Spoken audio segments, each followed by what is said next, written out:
Hey guys, Jay here, and I just want to make a very quick video talking about some of the tips that I think might be very helpful if you didn't start the game or if you didn't have time to play a lot of the game and you are still in Act 1. So I would like to share my experience playing through the Act 1. I am now in probably, I'm not sure where I am, but I think I am probably somewhere in the middle to late Act 2.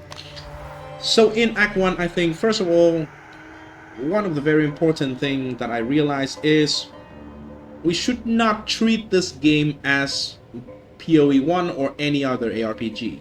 We should go into this one thinking, hey, we are starting a freaking Souls game because it is pretty damn hard. My muscle memory is still I'm kind of still playing like I play POE1 a lot of the time, where I run ahead and when I just get a bunch of monsters together and I try to kill them all, but a lot of monster is just very hard to deal with. You don't have a lot of damage to start with, so it is safe to just deal with monster like one or two at a time, not like just a whole group of monster, because they can just easily body block you and you can just die there without being able to do anything if you just run out of flash charges before you kill them. And they are very tough. Most of the monsters are very tough.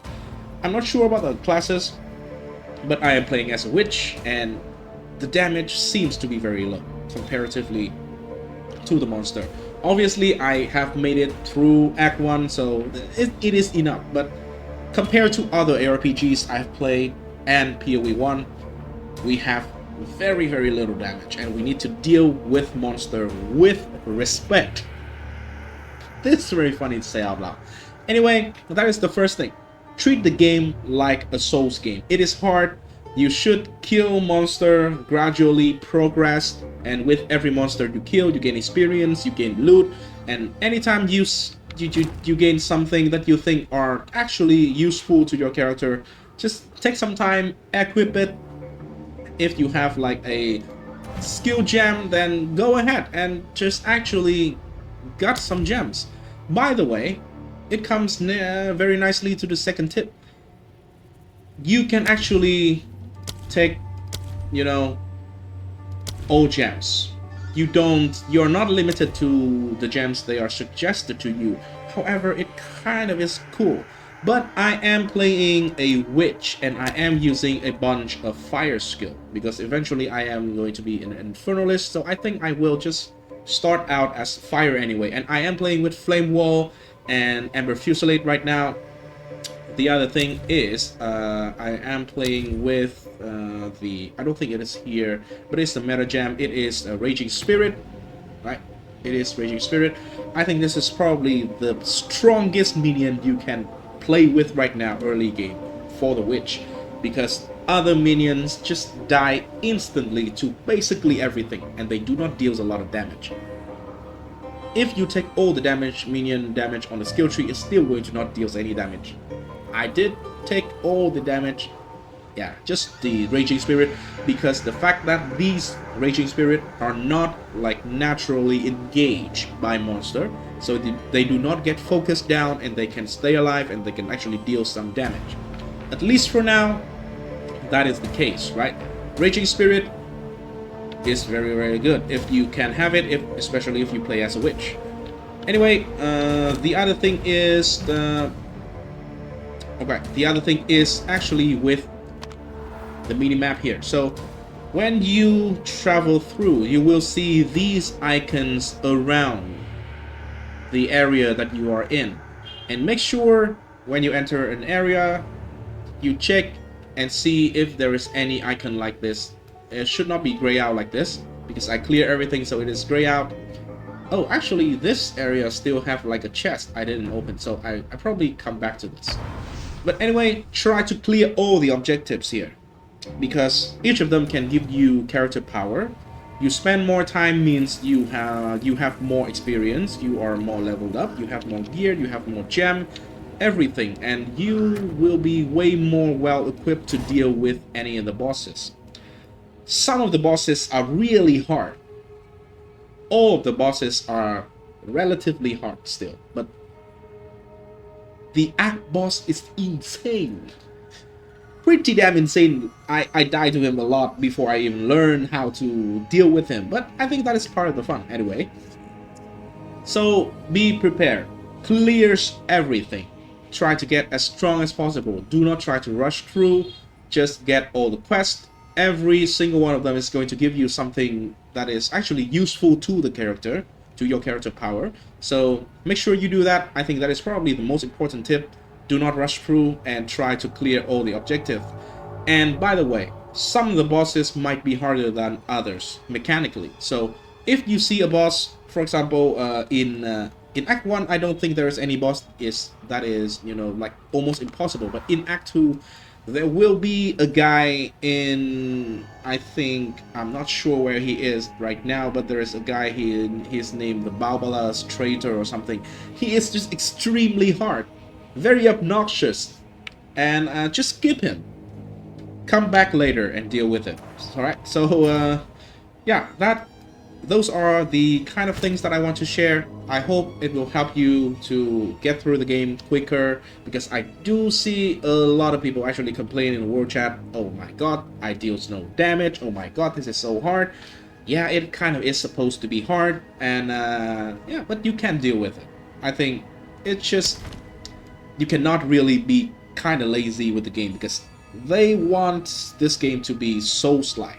So far, it has been delivered. Thanks for watching, guys. Those are just very quick things that I want to mention. Obviously, every single build, every single character will have different problems. I cannot cover all of them, but at least for the Witch, hey, just branch out and use something else. Or even with the suggestion that the game is giving you, I think you should scale early on. You should scale more toward the chaos damage spells instead of the minion. So I think these are going to be very, very, very nice. Some of the gems that are nice that I think that I think are very cool for everyone probably. So the Arctic armor here actually saved my ass a lot. So I think this is pretty good. Raging Spirit, probably if you are doing some fire spell, just throw this one in. In Act 1, you will have 30 spirit by default, even if you don't use a scepter like I do. I use a scepter, so I have a lot more spirit, 130. But if you don't use scepter, I think probably offensively, the Raging Spirit, if you are using any fire spell, and especially, this is probably a bug by the way. Normally, if you see the Raging Spirit here, you will see that the description said, projectile from fire spell summon a spirit on hit. And it actually worked like that, right? So let me just show you the projectile spell skill gem. The only spell gem that I can use right now is Ember Fusillade. And it works like this. Let me find some monster. Okay, there's some monster here. So as you can see, I cast the spell, it hit the enemy, and it will summon Raging Spirit, right? If I have one Fusillade, it will summon one Raging Spirit, even if it hit the wall or an enemy, as long as the projectile hits something. So if I cast like there, you will see these are 5 Raging Spirit in total, right? Maximum 5 per spell release. However, Flame Wall is interesting. It is not a projectile, but look at this. You have 5 Raging Spirit by default, so every 2 casts you will gain maximum 10 Raging Spirit. This becomes a extremely strong thing to use, and this pretty much just carried my ass through the game. I just lay down the Flame Wall, it deals some damage to the boss, and it will burn the boss because it is damage over time. So very good uptime, and then it will summon the Raging Spirit. They will bite on the boss, and this basically just helped me while I run around. I don't really need to use a lot of other abilities. Obviously, when there are windows of opportunity to deal more damage, I will cast more Ember Fusillade or other skill, but most of the damage that I have is carried by this combo. So if you are struggling with, you know, leveling as a witch, I would suggest you to try out this skill combination. It works for me, so it should work for you. By the way, again, the Raging Spirit, you guarantee to have it if you defeat the King of the Mist here. You guarantee to have a meta uncut gem, and you can choose Raging Spirit as your first option, right? So yeah, that concludes everything I want to share with you in this video today. Potentially, the Raging Spirit and Flame Wall is a bug because Flame Wall actually, even though it is not a projectile skill gem, but it does have some interaction with projectile, as projectile pass through the wall deals additional fire damage. So probably there's some coding problem here, I would assume. Other spells do not, like Solar Orb, if it hit enemy, it do not create a Raging Spirit, but Flame Wall does, and for now I think it is the best way to summon Raging Spirit. If it is a bug, then, you know, they fixed it. It's not the end of the world. It is just like, basically it is very comfortable. It's not breaking the game by any means, but it is very comfortable. You save a lot of time, right? As you can see here, 5 casts, and we have 5 casts, and we have 5 spirit. It takes quite a lot of cast time, right? But if you do this, just cast 1, just move through and cast this, play like this. It is very, very comfortable for me. So thanks for watching, guys. I hope you enjoyed the video. I hope the tips that I share help some of you out there to finish the Act 1.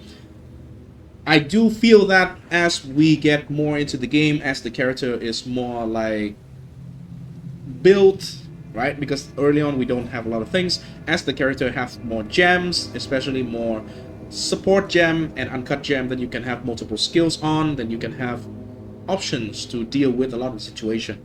So it will get better. Early game is hard. Some of you likes it, some of you dislike it, but hey, it is what it is, right? Thanks for watching, guys. I hope you enjoyed, and if you do, please leave a like and subscribe to the channel. It does help me tremendously, and I'll see you in the next video. Take care, everybody. Peace.